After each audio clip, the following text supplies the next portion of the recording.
हमारे साथ मौजूद हैं डीआईजी ऑर्गेनाइज्ड क्राइम यूनिट के इमरान किशोर साहब, उनसे बात करते हैं। अस्सलाम वालेकुम सर। वालेकुम सलाम। कैसे हैं आप? जी ऑल सर, आपका डिपार्टमेंट है ऑर्गेनाइज्ड क्राइम यूनिट, जो पहले सीआईए के नाम से मशहूर था। एक तो ये डिपार्टमेंट के बारे में मुझे ये बता दें कि सीआईए का जब मैं नाम सुनता हूँ तो थोड़ा सा हम घबरा जाते हैं। सीआईए ने छापा मारता, सीआईए चुप के ले गई, सीआईए वाले को चला गया, कोतवाली में ले गया। हम शहर के रहने वाले हैं तो कोतवाली बड़ा बदनाम था, कोतवाली ले गए हैं। सीआईए से ऑर्गेनाइज्ड क्राइम यूनिट क्यों किया आपने? बेसिकली सीआईए शुरू में जो पुलिस टूल्स में देखा जाए तो उसमें एक technical support to investigation wing के लिए एक मार्ज़ वजूद में आई कि ये इन्वेस्टिगेशन को टेक्निकल सपोर्ट प्रोवाइड करेगी। आहिस्ता आहिस्ता जब इन्होंने अपनी ओवर द डेकेड्स अपनी human intelligence technical expertise develop करना शुरू की तो ज़्यादातर जो हाई प्रोफाइल केसेस होते थे वो सीआईए ही ट्रेस करती थी। तो जब वो एक्सपर्टीज़ डेवलप होती गई तो सीआईए ने डायरेक्टली इन्वेस्टिगेटिव रोल प्ले करना शुरू कर दिया। इसकी एक लीगल कवर उस वक्त नहीं थी, यानी हम एक इनफॉर्मली उसको सीआईए को रन करते थे और उसका बड़ा इफ़ेक्टिवनेस थी लाहौर के अंदर। उसके बाद फिर ये जब हमने पुलिस ऑर्डर 2002 में अमेंडमेंट की 18(2)B में और उसमें हमने अमेंडमेंट में ऑर्गेनाइज क्राइम यूनिट को, क्योंकि ये ज़्यादातर ऑर्गेनाइज क्राइम और उनके ऑर्गेनाइज गैंग्स के अगेंस्ट फ़ाइट कर रहे होते थे, तो इसका अप्रोप्रिएट हमने उसको नोमेनक्लेचर को चेंज किया।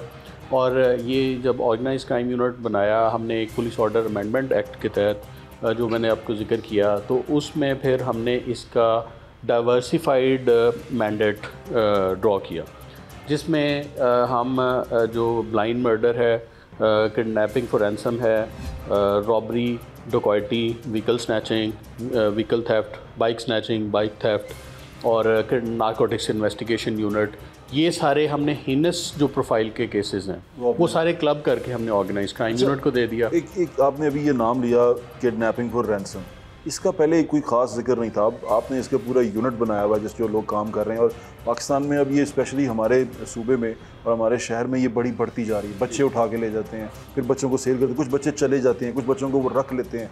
इसके बारे में किस तरह ख्याल है? ये एक अनफॉर्चुनेटली बड़ा हिनस मोस्ट क्राइम है और इसमें ये सेंसेशनल इस लिहाज से ज़्यादा होता है कि बच्चे की लाइफ या जो भी किडनैपी है, अबडक्टी है, उसकी लाइफ एट स्टेक होती है।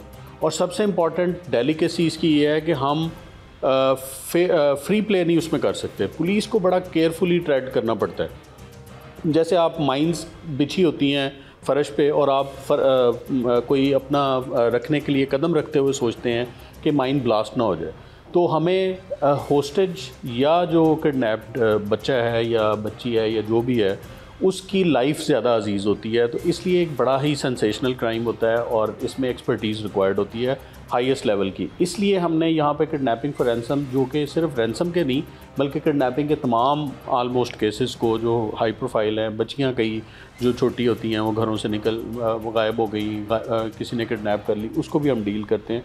तो इसकी ज़रूरत थी, इसलिए फिर हमने किडनैपिंग फॉर रैंसम यूनिट को यहाँ पे बनाया। कोई ऐसा स्पेसिफिक केस जिसने आपको हिला दिया हो?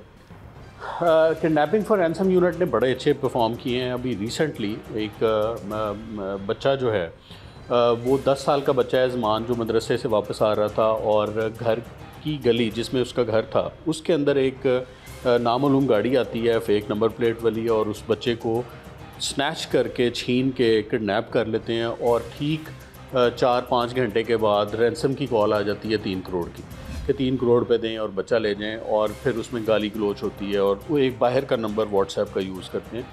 और उस केस को हमने अब रिसेंटली उसको ना सिर्फ हमने मुलजमान को जो है वो गिरफ़्तार किया आफ्टर पेइंग रैंसम, यानी हमने 80 लाख रुपए वहाँ पे किए, बच्चा रिकवर किया। उसके बाद मुलजमान को, जैसे मैंने बताया कि असल डेलिकेसी इसमें ये और इम्पोर्टेंस इसकी ये होती है कि हमने किडनैपी को, अबडक्टी को रिकवर करना है अलाइव। 80 लाख पे किया, उसके बाद मुलजमान को गिरफ़्तार किया और 80 लाख पे हॉट परसूट में उनको हमारा एक्सचेंज ऑफ फायर हुआ। हॉट परसूट में उससे 80 लाख रुपए भी रिकवर किए। तीनों मुलजमान को गिरफ़्तार किया, जो कि बच्चे का ताए का कोई रिलेटिव थे, साला था, जो कि डायरेक्टली इन्वॉल्व था, लेकिन उसने अपने दोस्तों के ज़रिए पत्तों की में ले गए और वहाँ पे जंगल में ही पैसे रिसीव किए।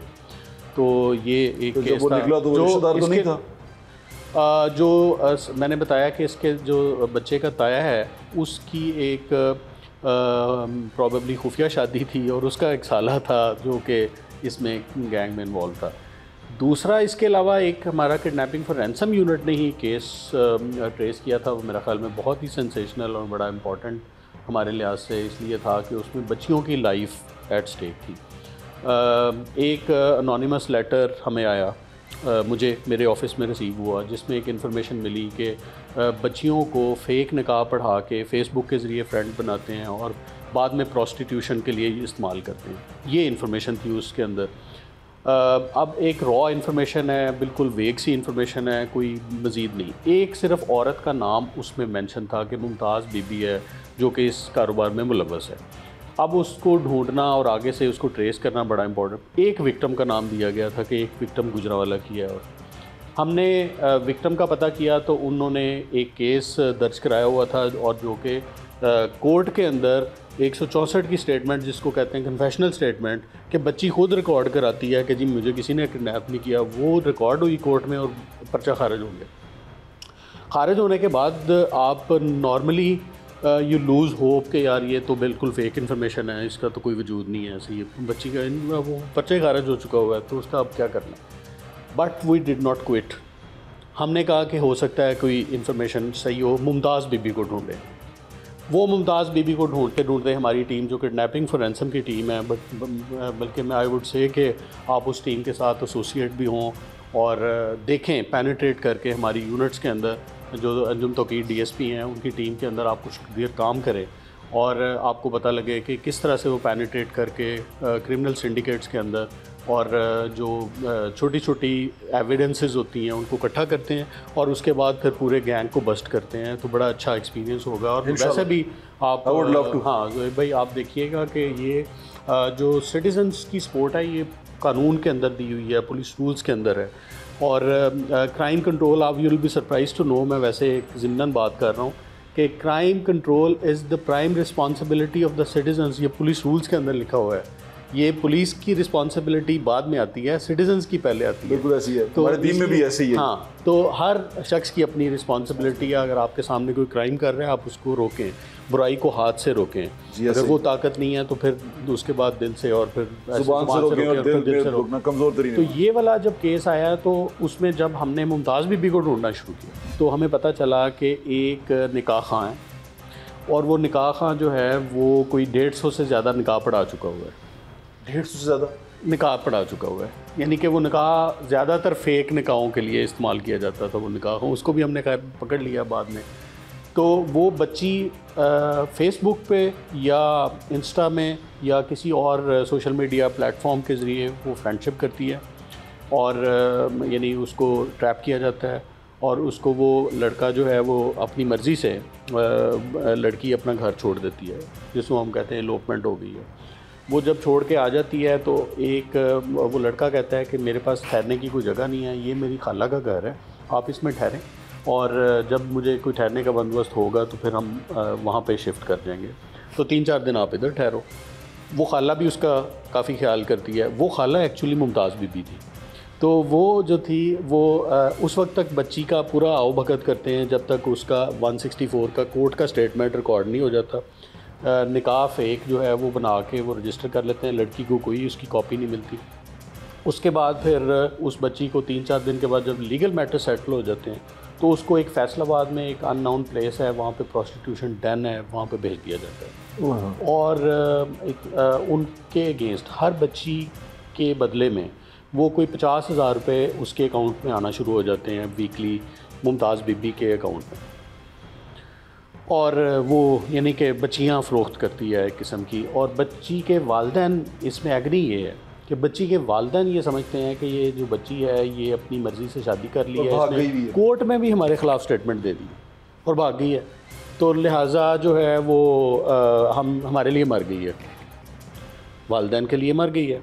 उसके बाद फिर आगे वो बच्ची के साथ जो आजमाइश आई बाद में, वालिदैन उनसे बेखबर हैं और वो हमने फिर तलाश करते करते हमने निकाह खां को पकड़ा, हमने मुमताज़ बीबी को पकड़ा, फिर उसके बाद प्रोस्टिट्यूशन डैन पे रेड किया, वहाँ पे 4 बच्चियों को रिकवर किया और वो उनके मुल्ज़मान को अरेस्ट किया।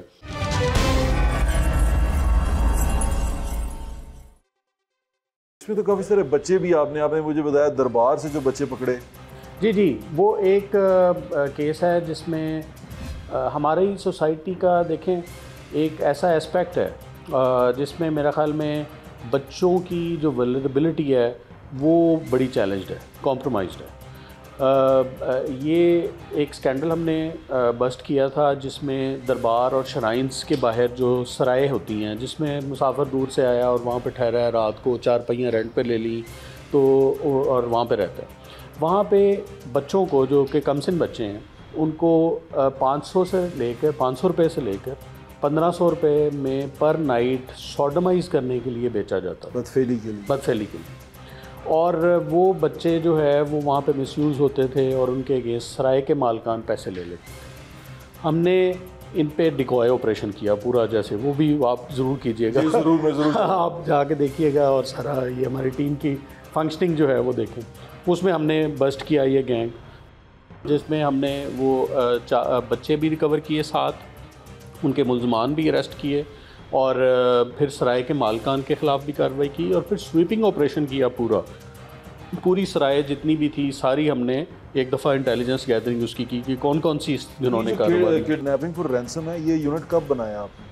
ये 2023 में, ये रिसेंटली बना 23 आपके अंडर बना है सिर्फ? जी मेरे। इससे पहले नहीं बना था? पहले एग्जिस्ट करता था लेकिन ऑर्गेनाइज्ड इसकी जो जैसे मैंने बताया कि फंक्शनिंग, ह्यूमन रिसोर्सेज, सारी चीज़ें। मतलब ये आपने बनाया? जी। इसका आइडिया क्या था, क्यों बनाया? आइडिया इसलिए था कि वल्नरेबल कम्युनिटी जो है बच्चों की, और जो बहुत अच्छा काम किया आपको पता है, क्योंकि मैं अगर सोसाइटी में रहता हूँ मोस्टली चीज़ें इसी पे डिपेंड करती हैं।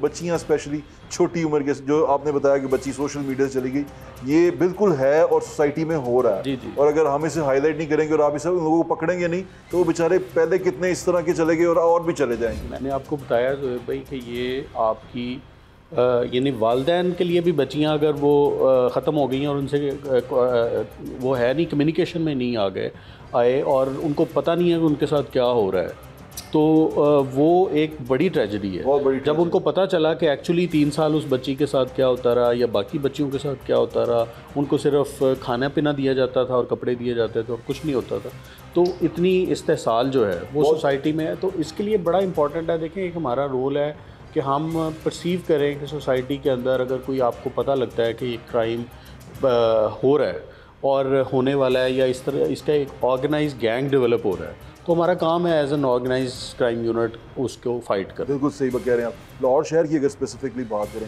लाहौर शहर में गैंग्स तो थे और वो अभी भी काम कर रहे हैं, शूटर्स आज भी काम कर रहे हैं, उस पर क्या कर सकें आज तक आप, और कितने गैंग लीडर्स को अभी तक आपने पकड़ा?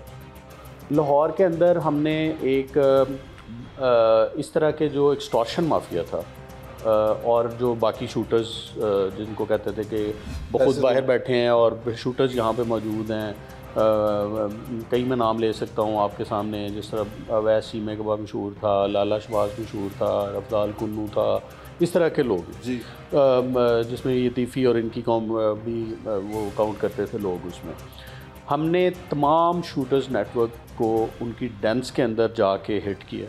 ठीक है। और इस वक्त मैं पूरे दावे के साथ कहता हूँ कि लाहौर के अंदर कोई भी ऑर्गेनाइज शूटर गैंग काम नहीं कर रहा, यानी कोई एक भी। उसकी वजह यह है कि ये दावा इसलिए मैं कर रहा हूँ कि शूटर वो है जो कि बाकायदा शूटर्स हायर करके उसको रखते हैं और मंथलीज देते हैं और उनको इनकम्स एक किस्म की सैलरी पर रखते हैं और फिर वो उनके लिए काम करते हैं।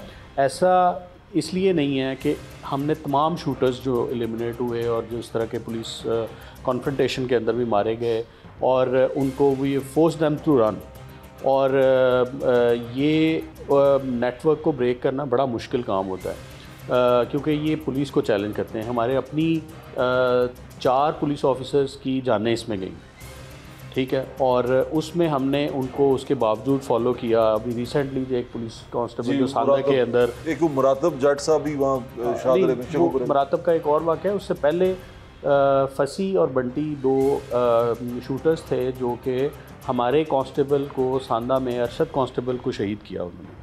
और हमारा ऑपरेशंस के थे और उनको शहीद करने के बाद उसने इंटरसेप्ट किया, फायर किया आगे से और फायर करके उस कांस्टेबल को शहीद किया। उनको हमने बेसिकली, वो भी एक शूटर्स माफिया के साथ मिले हुए थे और उनको ट्रेस करके वो फिर पुलिस कॉन्फ्रंटेशन हुई और वो एलिमिनेट हुए। ये अब जो शूटर्स, जैसे ये तीफी वाला मामला हुआ या जैसे बलाज वाला जो हुआ और इस जवेद का हुआ, तो ये इसमें आप देखेंगे कि एक तीफी ने अगर शूटर यूज़ किए हैं तो वो अपना एक उसका मालशी है और एक अपना एक मुलाजिम है, वो ऑर्गेनाइज शूटर उस तरह का माफिया गैंग नहीं। इसी तरह अगर दूसरे फ्रीक ने जो है टीपू ग्रुप ने यूज़ किया और जवेद भट्ट वाला मर्डर हुआ, तो उसमें भी इनके पुराना जो आरिफ भट्टी जो उनका मुलाजिम था उसके आगे से दोस्त थे जिनको इस्तेमाल किया गया। ये फिनोमिना के किसी को पैसे दे दिए और लालच में उससे मर्डर करवा लिया, ये बहुत पुराना है। इसको हम ऑर्गेनाइज शूटर गैंग नहीं कहते। ठीक है, ऑर्गेनाइज शूटर गैंग वो है जो आपको मैंने जैसे बताया, जिसने खुद बाहर एक माफिया बना हुआ है, लोगों को भत्ते की कॉलें करता है और आगे शूटर्स को रखा हुआ है डराने के लिए।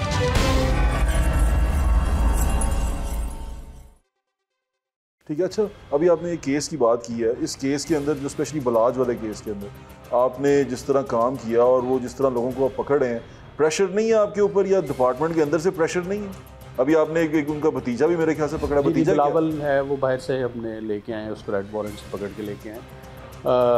इसकी बाहर से पकड़ के लाए, बाहर से पकड़ के लाए? हम इसको ये ओमान से लेके आए।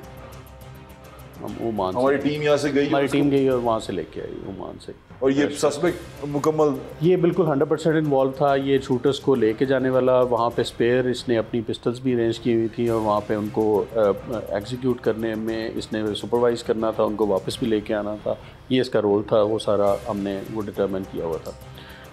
प्रेशर की आपने बात की, हाँ, और जिस तरह आपने इसको हैंडल किया, उसकी वजह ये है कि ये पुलिस डिवाइडेड थी ऑलमोस्ट 2 पार्ट्स में। हाँ, ये मैं पूछना चाहता हूँ। हाँ, तो एक कुछ ऐसे, यानी जब 30 साल के अरसे में आपको पता है इंटरेक्शन होती है फैमिली, तो कुछ पुलिस ऑफिसर एक पार्टी के सपोर्टर्स बन जाते हैं और कुछ दूसरी पार्टी के सपोर्टर। ये बड़ी डेंजरस टेंडेंसी होती है। इसमें आपने न्यूट्रलिटी मेंटेन करना कमांडर का मेन टास्क है, मेन चैलेंज है। यही मैं जानना चाहता हूँ। ठीक है जी, कैसे तो किया? उसमें न्यूट्रलिटी अपनी पर्सनल सुपरविजन की है, यानी कि जब भी किसी का पता चला है कि ये प्रॉबेबली फलां पुराने केस में ये कांस्टेबल या ये सब इंस्पेक्टर या ये एएसआई इन्वॉल्व रहा है इन डिटेक्शन में या इन्वेस्टिगेशन में, तो उसको इसमें डाला नहीं गया अपनी टीम में। उसके बाद फिर दूसरी साइड का भी पता किया गया, वहाँ से भी ऐसे ही। फिर इनको हमने बड़ी पिक एंड चूज़ करके पर्सनली सुपरवाइज़ करके, तो कहने का मतलब ये है कि इसमें बड़ा चैलेंजिंग होता है सुपरवाइज़र के लिए भी और ऑफिसर्स के लिए भी कि लोगों को पता होता है, और ये सोशल मीडिया की टॉक ऑफ द टाउन थी और सारे लोग डिस्कस कर रहे थे, तो आपका रोल अपना भी बड़ा कॉम्प्रोमाइज़ होता है। बिल्कुल ऐसे, और आपने देखना होता है कि जी बड़ा यू केयरफुली ट्रेडिंग एवरीथिंग। बिल्कुल, तो वो फिर हम उसको उस हिसाब से लेके चलते हैं। अल्हम्दुलिल्लाह उसमें हमने दोनों केसेस में तमाम शूटर्स को OCU ने अरेस्ट किया था, तमाम किरदारों को हमने बेनकाब किया और बड़ी जल्दी हुआ ये। जी एग्जैक्टली। और इसमें बड़ा मुश्किल होता है ब्लाइंड में। आपको लगता है कि ये सॉल्व की तरफ जाके कब तक जा सकता है, हल की तरफ कब तक जा सकता है? ये दुश्मनी की बात नहीं, दुश्मनी नहीं, मैं ये केस की बात कर रहा हूँ। ये तो ऑलमोस्ट वाइंड अप कर लिया हुआ है हमने केस, और इसमें सिर्फ वो जो रेड चलान जो था इनकम्प्लीट था वो कंप्लीट हो जाएगा। वो 512 के चलान बन गए हैं उनके, जो पकड़े नहीं गए। जैसे मुसब है इसमें बाहर है, और इसी तरह तीफी जो है वो भी बाहर है मुल्क से, उनके रेड वारंट्स जारी हो रहे हैं। एक का रेड वारंट जारी हो चुका हुआ है तीफी का, और इसी तरह दूसरे फ्रीक का भी रेड वारंट जारी हो जाएगा, दोनों के रिस्पॉन्स। अच्छा, इसमें एक और कैरेक्टर भी है कैसर भट्ट साहब, वो इसमें से मैंने सुना निकल गए हैं अभी। उनका रोल डायरेक्टली देखें, जो रिसेंटली मर्डर हुआ है ना, उसमें तमाम शूटर्स को हमने अरेस्ट किया, उनके फैसिलिटेटर को, हार्बरर्स को अरेस्ट किया। उसमें डायरेक्टली अभी तक की तफ्तीश में उनका रोल नहीं आया था, इसलिए उनकी बेल थी, बेल एक्सटेंड हुई और उसमें उन्होंने ज्वाइन किया इन्वेस्टिगेशन। अभी उनका रोल फाइनल नहीं हुआ, क्योंकि अभी एक अक्यूज जो फाइनल मेन मैं कुछ क्लिप देख रहा था उनकी फैमिली के, जवेद भट्ट साहब की, मरहूम की, कि वो कह रहे थे कि जी हम इनको नहीं लेते बीच में, कैसर भट्ट साहब को, कोई MPA साहब भी वहाँ गए हैं, तो इस तरह की बात हुई है। वो उनका ज़ाती मामला है, अगर वो किसी से कोई कॉम्प्रोमाइज़ करना चाहते हैं, सुलह करना चाहते हैं, हमारा उससे कोई ताल्लुक़ नहीं है। लेकिन हमने देखना होता है एविडेंस, अगर एवेल्यूएट करते हैं, कोई आ गया एविडेंस, मटीरियल एविडेंस या अदरवाइज कोई एविडेंस मिला, हम फिर उसके बाद केस फाइल बनाते हैं। ठीक है, इससे अब आगे चलते हैं। इसी केस की थोड़ी सी एक सवाल पूछ लूँ, वो ये कि सोशल मीडिया पे बहुत चलाई है, आपकी इन्वेस्टिगेशन उससे ख़राब हुई क्योंकि सोशल मीडिया पे ऐसा भी हुआ कि ऑलमोस्ट तफ्तीश ही होती रही सोशल मीडिया में। तफ्तीश करते रहे, और कुछ ऐसे लोग थे जो मेरे ख्याल से वो सिर्फ यूट्यूबर्स थे, उन्होंने कोई DSP का भी इंटरव्यू किया, कभी किसी का इंटरव्यू किया, कभी वो जो थे दूसरे पार्टी के लोग थे उनका भी इंटरव्यू किया, वो सबके इंटरव्यू फ़ोन पे कर रहे थे। उससे आपकी इन्वेस्टिगेशन नहीं, ये बहुत गलत टेंडेंसी है, ये डिस्टर्ब करती है हमें। उसकी वजह ये है कि डिस्टर्ब किया, लेकिन अल्हम्दुलिल्लाह हमने उसमें कामयाबी से फिर भी कर लिया। एक अनऑथराइज्ड, अनऑथेंटिकेटेड और फैब्रिकेटेड फैक्ट्स के साथ आप लोगों को मिसगाइड करें just to catch your audience, कि मुझे सुन लें ज़्यादा लोग, और सेंसेशनलाइज कर दें, ये बड़ा मेरा ख्याल में बुरा ट्रेंड है। उससे देखें कोई किसी की जान जा सकती है, कोई उससे इस्ताल में आ सकता है, कोई उससे प्रोवोक हो सकता है। ऑल्दो के इन्वेस्टिगेशन हम उसको नहीं सुनते हम, कि जी वो जो भी कह रहे हों, हम अपना काम कर रहे होते हैं, लेकिन लोग तो सुन रहे हैं। लोग सुन रहे हैं। अच्छा, दूसरी चीज़ यही इसी पीका के लिहाज से, आपकी प्रेस कॉन्फ्रेंस होती है, आप किसी जगह पे जाते हैं, वो आपकी वीडियोस के ऊपर वो लगा देते हैं सिद्धू के गाने, और आप चल रहे हैं और आपकी गार्ड्स चल रहे हैं, सिद्धू के गाने चल रहे हैं, गन्स भी जा रही हैं, आप इसको कैसे देखते हैं? मैं आप इसके खिलाफ? मैं तो वैसे टिकटॉक खुद बनाता नहीं हूँ, ना कभी मैंने किसी को कहा है, ना मैं अपने लिए करता हूँ। एक प्रोफेशनल पुलिस ऑफिसर हूँ और उसी पे रहता हूँ। लेकिन इस चीज़ को कैसे देखते हैं? इसमें वैसे किसी की वीडियो को मिसयूज़ नहीं करना चाहिए, कि आपको मिल गई है, ग्लोरीफाई करें या उसको ख़राब करें, वो दोनों बुरी टेंडेंसीज।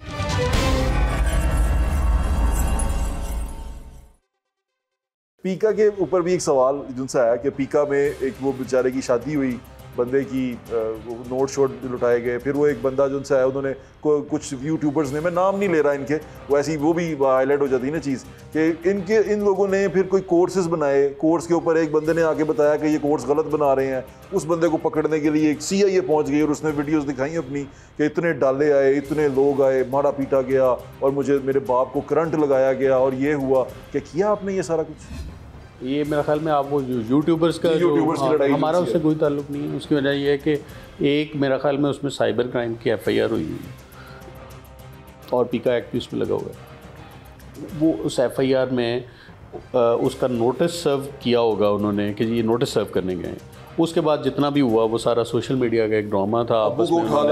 हाँ, वो ऐसी कोई बात नहीं है, और उसमें वो मुल्ज़म है, प्रॉबेबली उसका नाम तलहा है या समथिंग के, और उसके बाद अब उसमें वो मेरे ख्याल से नदीम मुबारक। हाँ, तो वो फिर एक उसमें उनका अपना पॉपुलैरिटी स्टंट ज़रूर हो सकता है, हमारा कोई नहीं। आपका इदारा यूज़ तो नहीं हुआ?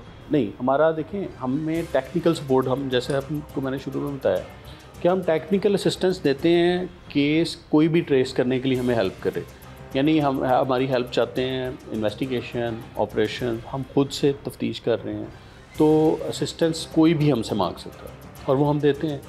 अगर एक केस को जो कि यानी सिर्फ लेट से मुल्ज़म है, वो सिर्फ सोशल मीडिया पर रिलाई कर रहा है या उसके थ्रू हमें यानी रीच कर रहा है, तो हम उसकी टेक्निकल ट्रेसिंग करते हैं, तो उसमें हम ज़रूर इन्वॉल्व होते हैं और उसमें ज़रूर करते हैं। इस केस में मैंने आपको जैसे बताया, execution of 160 CRPC notice, that's it, ताकि सो दैट ही अपीयर्स, जो भी अक्यूज़ड हो वो हमारे पास आए और अपनी स्टेटमेंट जो इन्वेस्टिगेशन में देना चाहता है, अपना जो डिफेंस देना चाहता है वो दे आके। एक कंप्लेनेंट का राइट है कि वो एक प्रोसीड किया, उसने FIR कराई, मुल्ज़म का भी राइट है कि वो आए और अपनी तफ्तीश में अपनी बयान दे, इन्वेस्टिगेशन में बयान दे, ताकि हमें इवेल्यूएट करने में आसानी हो एविडेंस। बिल्कुल ठीक है। अब वो जो आप पे इल्ज़ाम है वो गलत है? जी गलत। तो आप उसके खिलाफ कुछ बात करेंगे? जी, वो मैंने आपको बताया, वो हम प्रोसीड करेंगे, खिलाफ बात क्या करेंगे, जो प्रोसीड करेंगे, ठीक है। इदारा तो प्रोसीड करेंगे। अच्छा, इसके बाद आ जाए, आपने एक और चीज़ इसी से रिलेटेड, उसके बाद फिर मैं मंशियात वाली बात पे आपसे बात करूँगा।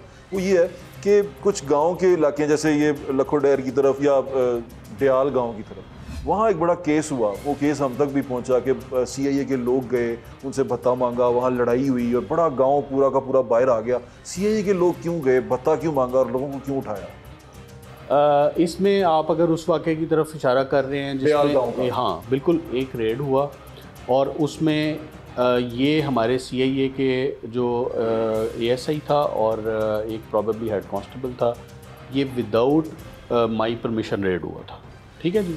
और मैं इसको बिल्कुल ऑन कैमरा कह रहा हूँ, और मैंने अपनी इंसिस्टेंस पे खुद कह के उनके खिलाफ FIR कराई कि इसमें गांव वालों का काम और इनका ज़्यादा कसूर है। गांव वालों ने, गांव वाले आपके बड़े मुख्तलिफ थे इस बारे में, क्योंकि जब मैंने उनसे बात की उन्होंने कहा कि उन्होंने खुद एग्री किया। जी जी।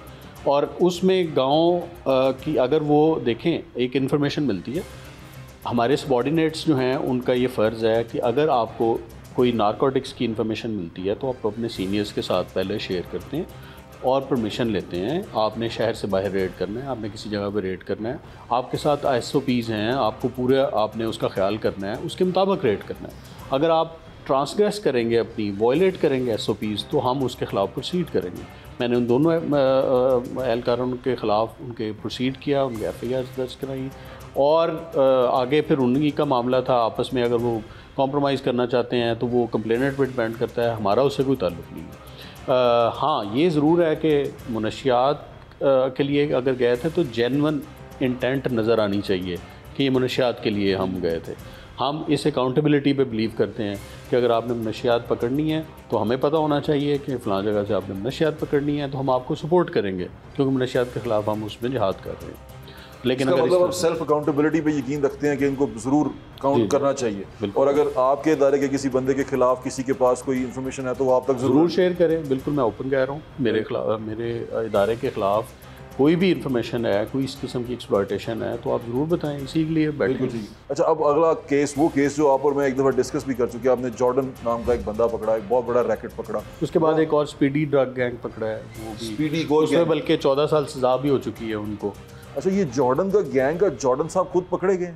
ये इफ्तिखार अयूब इसका नाम है जॉर्डन का, और ये खुद बाहर है, यानी इसकी सारी फैमिली इन्वॉल्व थी। मैंने आपको बताया भाई इसके इन्वॉल्व थे, इसकी बहनें इन्वॉल्व थी, इसकी माँ इन्वॉल्व थी।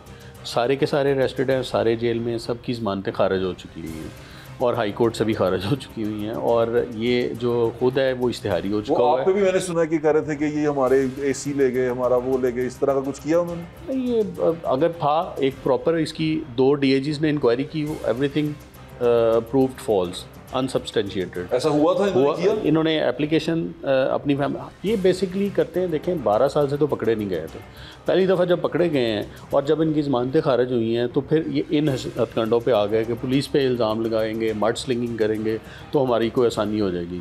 कोई शायद हमें ब्लैकमेल होकर पुलिस हमें कह दे कि चलो यार हम आपकी ज़मानत करवा देते हैं, या किसी तरह से हम आपको केस फाइल में रिलीफ दे देते हैं। वो रिलीफ हम नहीं दे सकते। बिल्कुल ठीक कह रहे हैं। मंशियात के ऊपर हर जगह फैली हुई है, स्कूल कॉलेजेस में, स्कूल्स तक में आ गई हुई है, बच्चे मंशियात की तरफ जा रहे हैं, गली मोहल्लों में तो वैसे मिल जाती है। इसके लिए जिस तरह आपने किडनैपिंग फॉर रैंसम का काम किया है, मंशियात के लिए भी कुछ अलग से बनाया?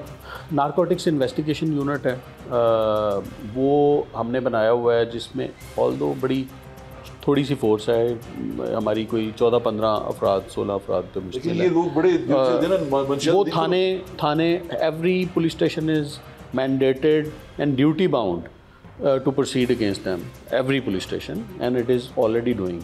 लेकिन ये जो हमारी है यूनिट, ये इंटेलिजेंस बेस्ड काम करती है, यानी कि हमने देखना है कि कोई इम्पॉर्टेंट बड़ा कैच या सप्लायर नेटवर्क, उसको हमने बस्ट करना है तो उसको हम पेनिट्रेट करते हैं। उसको जैसे मैंने बताया, स्पीडी वाला किया, जॉर्डन वाला किया, नाइजेरियंस के 11 नाइजेरियंस को हमने पकड़ा, नाइजेरियंस का ड्रग रैकेट ब्रेक किया।